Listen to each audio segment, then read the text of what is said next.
Hello guys welcome करना ਤੁਹਾਨੂੰ ਆਪਣੇ YouTube ਚੈਨਲ ਤੇ ਦੋਸਤਾਂ ਜੀ ਕੋਲ ਨਵੀਂ ਵੀਡੀਓ ਨਾਲ ਹਾਜ਼ਰ ਹੋਇਆ। ਅੱਜ ਦੀ ਜਿਹੜੀ ਵੀਡੀਓ ਦੋਸਤੋ ਦੇ ਵਿੱਚ ਸਵਿਫਟ ਚੌਧਰੀ ਦੇ ਰਿਲੇਟਿਡ ਇੱਕ ਉਹਨਾਂ ਕਰੰਟ ਅਫੇਅਰ ਦੇ ਰਿਲੇਟਿਡ ਵੀਡੀਓ ਟਾਈਟਲ ਆਈ ਕਿ trade with India versus aid for Pakistan. ਇਹ ਵੀਡੀਓ ਟਾਈਟਲ ਹੈ ਜਿਸ ਚੈਨਲ ਤੇ ਰਿਕਮੈਂਡਡ ਰਿਕਮੈਂਡੇਸ਼ਨ ਆਵਾਜ਼ ਤੁਸੀਂ ਕਿਡਨੈਪ ਦੀ ਲਿੰਕ ਲੈ ਕੇ ਮੈਨੂੰ ਕਮੈਂਟ ਬਾਕਸ ਜਾਂ ਇੰਸਟਾਗ੍ਰਾਮ ਤੇ ਭੇਜ ਦੇਣਾ ਤੇ ओरिजिनल वीडियो लिंक मिलेगा ਤੁਹਾਨੂੰ डिस्क्रिप्शन ਉਹਦਾ ਚੈਨਲ ਨਾਲ ਸਬਸਕ੍ਰਾਈਬ ਕਰੋ। ਉਸ ਤੋਂ ਪਹਿਲੇ ਮੇਰੇ ਚੈਨਲ ਨੂੰ ਸਬਸਕ੍ਰਾਈਬ ਕਰੋ। ਬਾਕੀ ਮੈਂ ਨੇ ਵੀਡੀਓ ਦੀ ਗੱਲਾਂ ਬਾਤਾਂ ਬਾਅਦ ਚ ਕਰਾਂਗੇ। ਸਟਾਰਟ ਕਰਾਂਗੇ।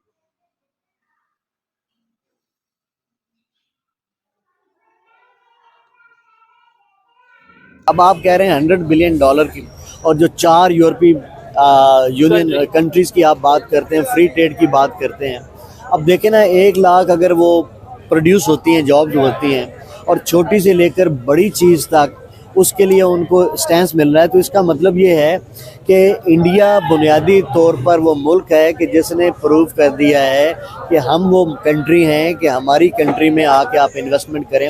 यानी ये समझ लें कि उन्होंने यूरोप का, अरब का, या जितने भी कंट्रीज़ हैं उनका कॉन्फिडेंस गेन कर लिया है। पाकिस्तान डे बाय डे इतना पीछे चलता जा रहा है कि लोगों ने, दुनिया के दीगर मुल्कों ने इसका नाम भी डिस्कस करना बंद कर दिया है, छोड़ दिया है। क्यों? कि वो इस नतीजे पे पहुंच चुके हैं कि यहाँ डिक्टेटरशिप है, यहाँ कोई भी काम, कोई भी इंश्योरेंस जो होती है काम करने के लिए, इन्होंने वो एनवायरनमेंट, वो एटमॉस्फेयर हमें देना ही नहीं है। हमारे मोस्टली लोगों के माइंड में ये बिठा दिया गया पाकिस्तान का मतलब क्या, ला इलाहा इल्लल्लाह, पाकिस्तान एक नूर है, इसे कभी जवाल नहीं हो सकता, इसे जितना भी खा लो, इसमें जितनी भी करप्शन कर लो, पाकिस्तान को कुछ हो नहीं सकता।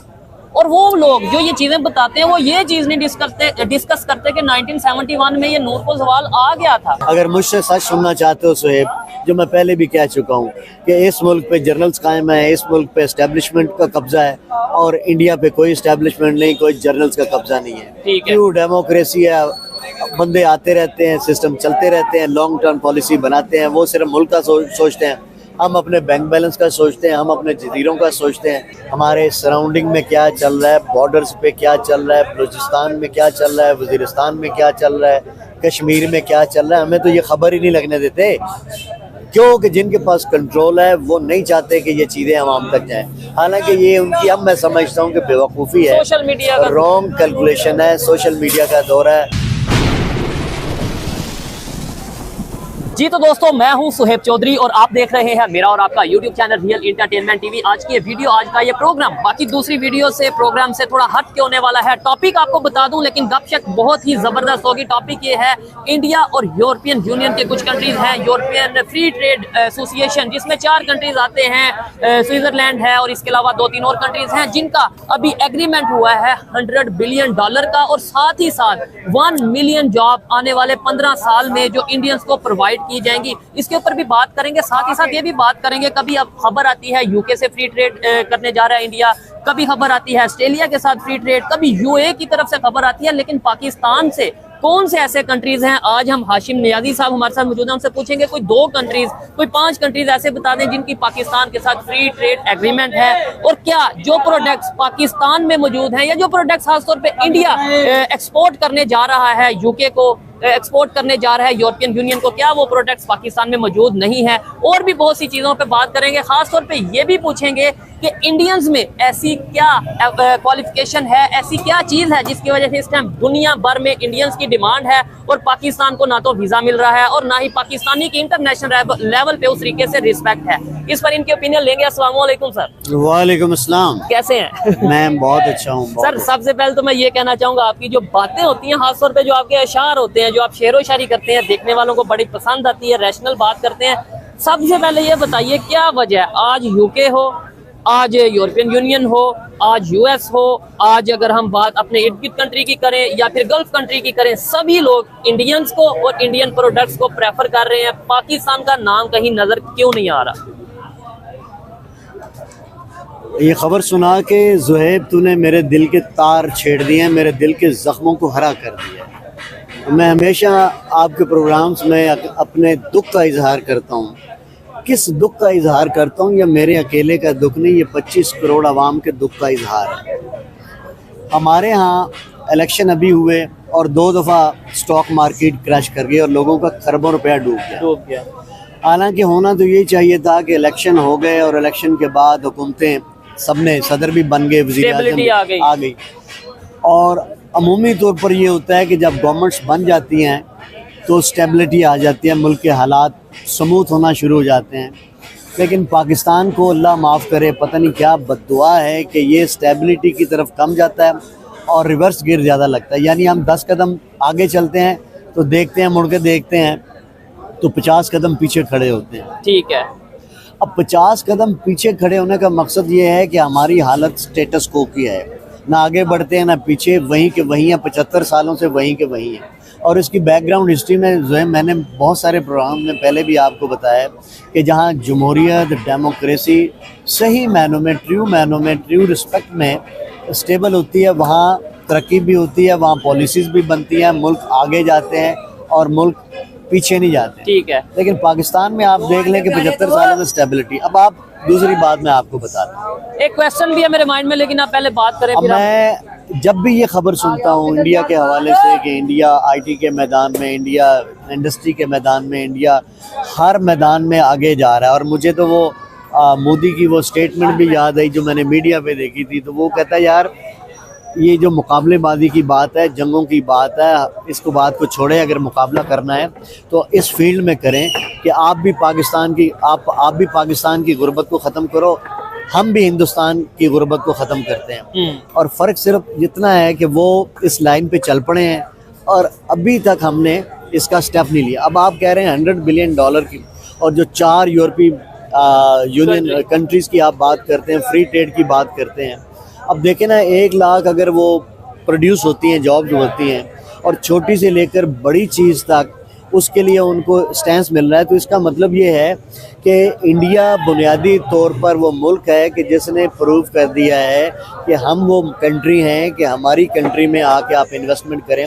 यानी ये समझ लें कि उन्होंने यूरोप का, अरब का, या जितने भी कंट्रीज़ हैं उनका कॉन्फिडेंस गेन कर लिया है। और कॉन्फिडेंस सोहेब गेन करने के लिए हमेशा आपको पहले प्रूव करना होता है। आप प्रूव करते हैं तो दूसरा आपका अपोनेंट जो है, या जिसके साथ आपका इंटरेस्ट है, या आपने कारोबार करना है, वो तब जाके आपके ऊपर रिलाई करता है कि हाँ, ही हैज़ प्रूव्ड हिमसेल्फ, अब इसके साथ हम कारोबार कर सकते हैं, ठीक हो गया, या बिजनेस। अब मुझे बताएं कि पाकिस्तान में अभी तक कौन सी ऐसी पॉलिसी आई है, कौन सी ऐसी लाइंस हैं, कंसिस्टेंट पॉलिसीज़ हैं जो ये साबित करें, या उनको साबित हम करके दिखाएं कि देखिए हमने आपकी डिमांड के मुताबिक जो आपकी रिक्वायरमेंट है वो कॉन्फिडेंस आपको दे दिया, अब आप हम पर ट्रस्ट करें। ठीक है, यहाँ आपकी इन्वेस्टमेंट यहाँ पे सेफ है।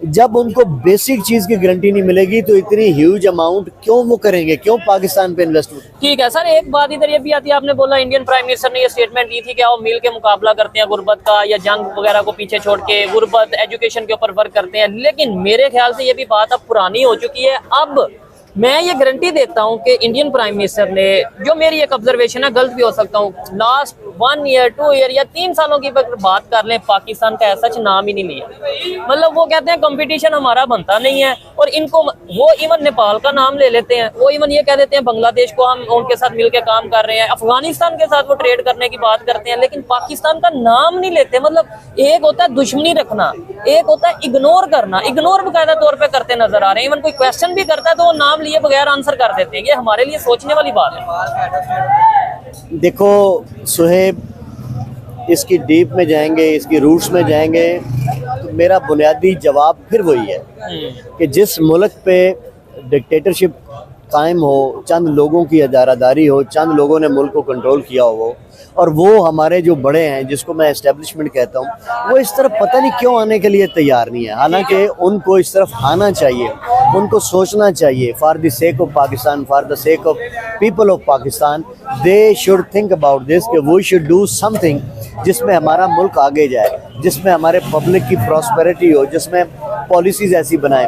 अब खुदा जानता है हर इंटेलेक्चुअल, हर दानिश्वर, सहाफ़ी, जितने भी इंटेलेक्चुअल लोग हैं वो किस चीज़ का रोना रोते हैं, इसी चीज़ का रोना बार बार रो रहे हैं कि यार ये मुल्क के साथ कोई तो ऐसा एक्ट कर दो, कोई तो ऐसी पॉलिसी बना दो कि हमारा भी नाम दूसरे मुल्कों के साथ जुड़े, इंडिया के साथ जुड़े, बांग्लादेश के साथ। हत्ता कि अफगानिस्तान कमज़ोर तरीन मुल्क है, लेकिन जैसा कि मीडिया बता रहा है, वहाँ के जो खबरें आ रही हैं, वो भी उस बेसिक तरक्की की रास्ते के ऊपर चल पड़ा हुआ है। वहाँ क्या क्या नहीं हो रहा, वहाँ कौन कौन से काम नहीं हो रहे, और हम यहाँ देखते हैं, हमें तो आज भी यही रोना है कि वो एक पार्टी कहती है कि इलेक्शन सारे 2 नंबर हुए, एक पार्टी को हरा के दूसरे को लेकर आए।